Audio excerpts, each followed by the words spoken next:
Once upon a time, in a land far, far away, there was a young family who had a son. His name was Hananiah. And there's another couple, and they also had a son, and they named him Mishael. And there was yet another family who had a son, and they named him Azariah. These three boys, I'm not sure if they grew up together, if they grew up far apart, if they never knew each other until they met later on. But I'm pretty sure that their mom and dad made it very important to them that they knew that they should fear, love, and trust in God above all things and follow Him all the days of their life, because their parents had learned a big lesson.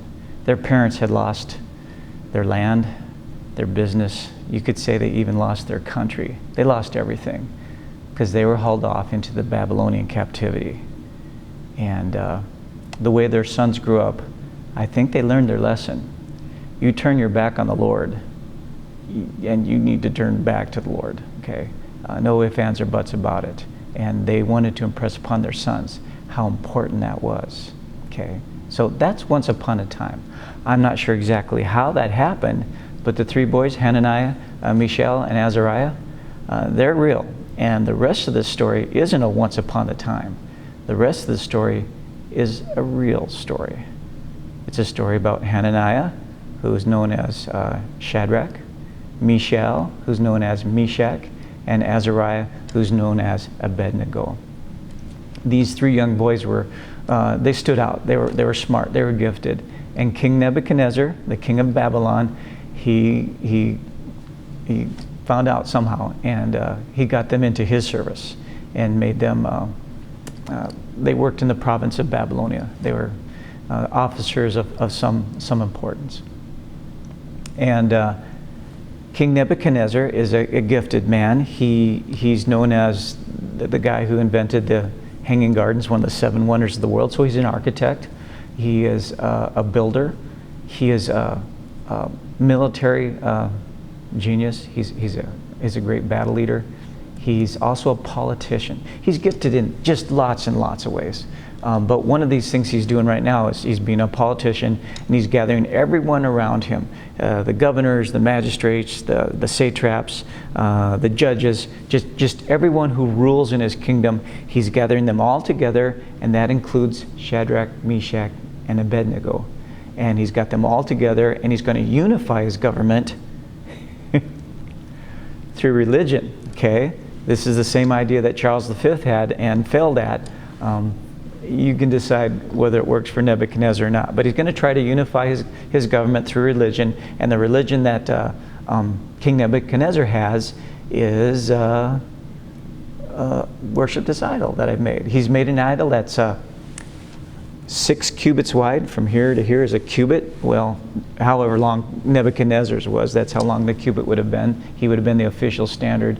And 6 cubits wide, 60 cubits tall, making it about 90 feet tall. This thing would have been spectacular, actually, because it was gold. It would have shined like crazy. It would have been impressive, but not something you want to worship and bow down to. Not when you've learned that if you turn your back on the Lord, you lose your country, your business, and everything in life, and become slaves. So Shadrach, Meshach, and Abednego, you can imagine what they heard when they heard the king saying, you got to bow down to this. When you hear the music of the horn, the zither, the pipes, and all that music, everybody lay down flat and worship it. And there were some astrologers or Chaldeans. These are probably what we know as the wise men. That's probably what the wise men were. The smart guys that are around the king, okay, those guys. They noticed the Jews, and especially Shadrach, Meshach, and Abednego, they weren't bowing down when everyone's supposed to bow down to the image. And that's the whole thing. We all do this thing together. And they brought it to Nebuchadnezzar's attention, and Nebuchadnezzar is pretty outraged. And so he says to Shadrach, Meshach, and Abednego, now when the horn and the zither and the pipes and all the musical instruments sound, then you bow down and you worship. It's kind of a threat he's making. Well, it is a threat he's making. And if you don't, we're going to take you immediately and throw you into the blazing, fiery furnace. Okay? This is Nebuchadnezzar's form of mercy. He has given him a second chance to obey in every detail. Okay, that's his idea of mercy. Shadrach, Meshach, and Abednego respond, and they say, "We don't really need to defend ourselves in front of you, Nebuchadnezzar." The words that they say, they're big words, but they're based on the lesson that they and their parents have learned. You don't ever turn your back on God. You don't give up on God. And they say, we don't have to make a defense in front of you, because that fiery furnace, our God is able to save us from the fiery furnace. And they add, and he also will deliver us from you, Nebuchadnezzar. So the idea there is the fiery furnace, maybe it'll die, maybe it'll end up killing them, maybe it won't end up killing them, but they weren't in Nebuchadnezzar's hands. They were in the Lord's hands. And no matter if you're a servant or what kind of death you die, you're still in the Lord's hands. And you don't have to defend yourself from that, because that's where you are, and no one can touch that. Shadrach, Meshach, and Abednego, they knew that, and that's what they say. Okay, fiery furnace, God's able to save us from that, and you can't touch us with your hand, Nebuchadnezzar.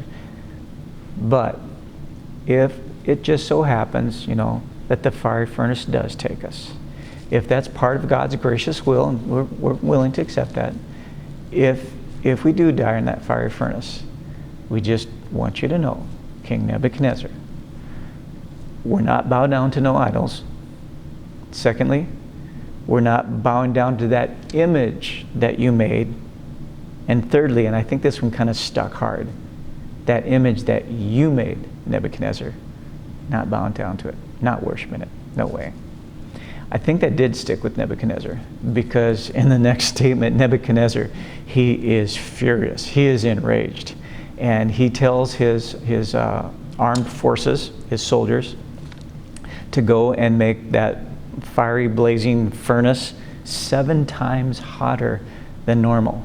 7 times. What we get here is maybe just a glimpse of the other side of Nebuchadnezzar. Nebuchadnezzar is so smart that he's actually pretty arrogant. And then the other side of that is he can get so furious that he actually gets mad and sane, which is kind of the opposite of being really smart. You do really stupid stuff. And so he heats up this fiery furnace that's so hot that no one can touch it. But they have to touch it because they got to throw Shadrach, Meshach, and Abednego into the furnace. That's a problem, okay? So the scriptures tell us that they tie up Shadrach, Meshach, and Abednego with their clothes and everything, tie them all up. And now these brave soldiers of Nebuchadnezzar have this awful duty of throwing the men in the furnace that they can't even get near. It tells us that they die doing this. Learn this from a fire safety workshop. I think they were trying to sell us smoke detectors, but you can tell yourself, I'm going to run into that house and save my wife and kids and pull them out. I don't care if my skin is bleeding or on fire. You can tell yourself that, but your molecules will break down when it gets hot enough. And when your brain is melted into soup, you're not going to be able to save anybody. You're just going to collapse.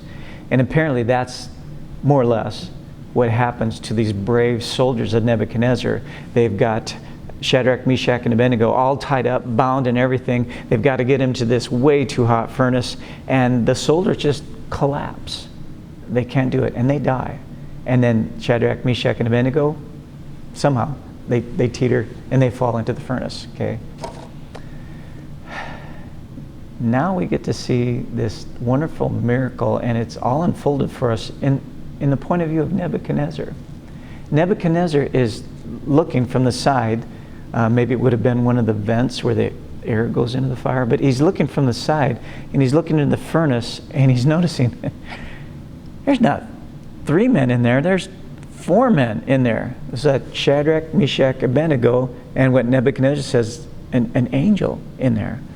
And so he makes sure that that's what they did, and they say, yeah, that's what we did, Your Majesty, exactly what you said. He says, well, get those guys out of there.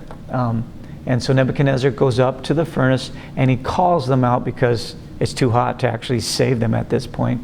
He calls to them and says, come back out of there.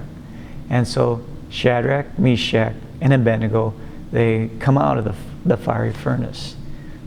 Now remember, this is a big event. He's called the magistrates, the judges, the satraps. Everybody's there. And these 3 men come out of the fiery furnace, and they're all looking them over, because it's amazing that they're even alive. But more than that, more than just alive, they had all their clothes on, and the clothes isn't singed or scorched. Clothes has a way of taking on smells, smoke, and if you've tried to wash that out, it's hard to wash out of your clothes. Really hard, but they don't even smell like smoke, which is showing just how awesome that miracle was. Their hair isn't even singed. You may remember from high school and chemistry with the Bunsen burners. There's always someone playing with the fire, burning a little piece of hair to see what would happen, and it burns really fast, and as you know, it burns really smelly too. Shadrach, Meshach, and Abednego, their hair is not singed, their clothes does not smell. This is one miracle that is getting bigger and bigger all the time. Just remember, Nebuchadnezzar wants to unify his government around this golden statue. If anything's going to happen, it's going to be unified around the true God. Well, God's word does not return to him empty, right? So either they're going to see the miracle and they're going to say, we got to learn more about this God of the Jews, or they're going to see the miracle and discount it one way or the other. Nebuchadnezzar then goes into a speech, and it's really the kind of like what you call the moral of the story, the main point of the story. Remember, this is from Nebuchadnezzar's point of view. These are the words that he says.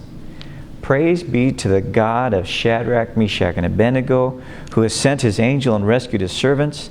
They trusted in him and defied the king's command and were willing to give up their lives rather than serve or worship any god except their own. Therefore I decree that the people of any nation or language who say anything against the God of Shadrach, Meshach, and Abednego will be cut into pieces, and their houses be turned into piles of rubble, for no other God can save in this way.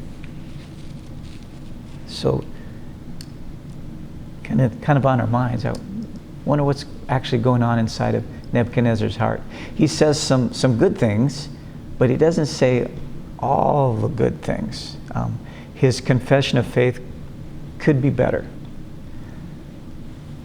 Nebuchadnezzar's got some real struggles that he's got in his life. Remember, he's extremely gifted. He is smart. He's brilliant in so many different ways. But that leads to arrogance. And that arrogance is really bad, okay?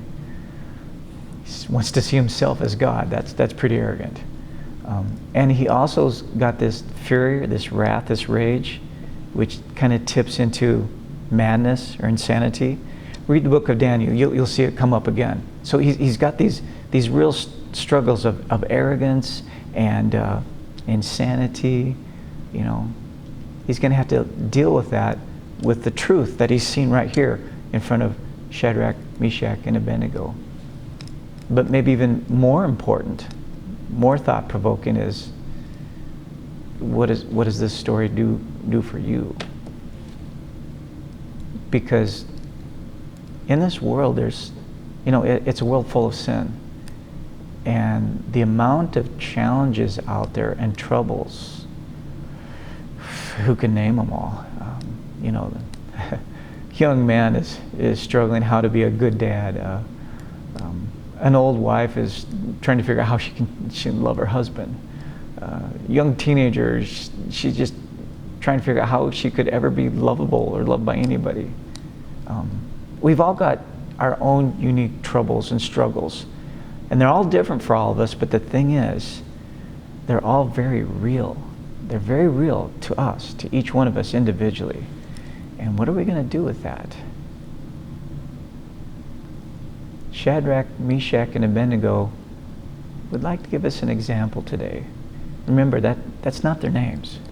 Their real names are Hananiah, which means the Lord helps me, or Azariah, which means the Lord is gracious, or Mishael, which means who compares to God. Their names actually mean quite a bit. And they're telling us, no matter what troubles happen in life, and they had some bad ones. They lost their country, their businesses, everything, had to go to a new place. They got thrown into a fiery furnace. I mean, how are you going to compare to that? But no matter what happens, you don't give up on God. You just don't do that. And God rescued them. We have even more reason to trust in God. Not only do we have His promises that He'll be with us always, but we have His love demonstrated. It was God who died on the cross for us. God Himself died for me and died for you. Take your troubles to that God and say, I'm having trouble getting over this one. This one is a real stumbling block for me. I think this trouble is going to follow me all the way to my grave, Lord. I'm going to need you to walk with me all the way to my grave. Just remember, never turn your back on God. Never give up on Him. Always fear and love and trust in God above all things. Because He's never going to give up on you. He's not going to turn His back on you. He will be with you. He is able to save you, and He will rescue you. You are safe in His hands, and that's where you are. And really, you don't have to make a defense. That's where you are. It's going to be okay.